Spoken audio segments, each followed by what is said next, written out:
2026 தேர்தலில் திமுகவுக்கு ஆதரவு அளிக்கப்படும் என்று மல்லை சத்யா அறிவித்திருக்கிறார். அண்மை செய்தியை பார்க்கிறோம்.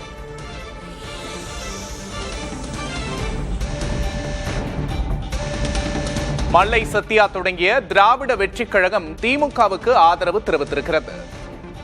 சென்னை எழும்பூரில் நடைபெற்று வரும் கட்சியின் பொதுக்குழு கூட்டத்தில் இந்த முடிவு எடுக்கப்பட்டிருக்கிறது.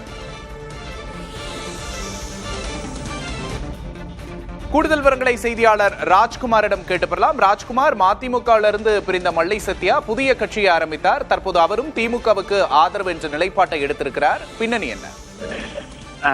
திராவிட வெற்றி கழகம் என்ற கட்சியை மல்லை சத்யா கடந்த ஆண்டு தொடங்கியிருந்தார். தொடர்ச்சியாக பல்வேறு அரசியல் பணிகள் செய்து வரக்கூடிய நிலையில் அந்த கட்சியினுடைய பொதுக்குழு கூட்டம் சென்னை எழும்பூரில் நடைபெற்று வருகிறது.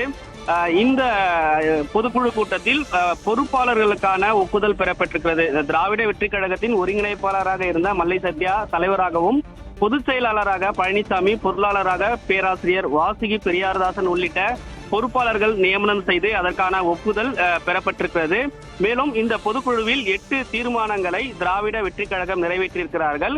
குறிப்பாக வரக்கூடிய சட்டமன்ற தேர்தலில் திமுகவுக்கு ஆதரவு அளிப்பதாக திராவிட வெற்றி கழகம் தெரிவித்திருக்கிறது. தமிழ்நாட்டில் மத சார்பற்ற முற்போக்கு கூட்டணியை அமைத்து திமுக செயல்பட்டு வருகிறது.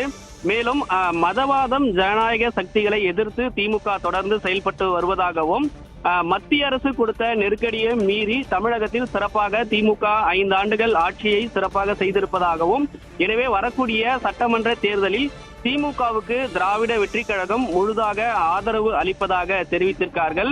மேலும் திராவிட வெற்றி கழகம் போட்டியிடுவதற்கு திமுக தலைமை வாய்ப்பளித்தால் அதையும் ஏற்றுக்கொள்வதற்கு தயாராக இருப்பதாக இந்த தீர்மானத்தை நிறைவேற்றி இருக்கிறார்கள். மேலும் இந்த தீர்மானத்தினுடைய முடிவுகளை மல்லை சத்யா தொடங்கிய திராவிட வெற்றி கழகம் திமுகவுக்கு ஆதரவு தெரிவித்திருக்கிறது. கூடுதல் விவரங்களுக்கு நன்றி ராஜ்குமார்.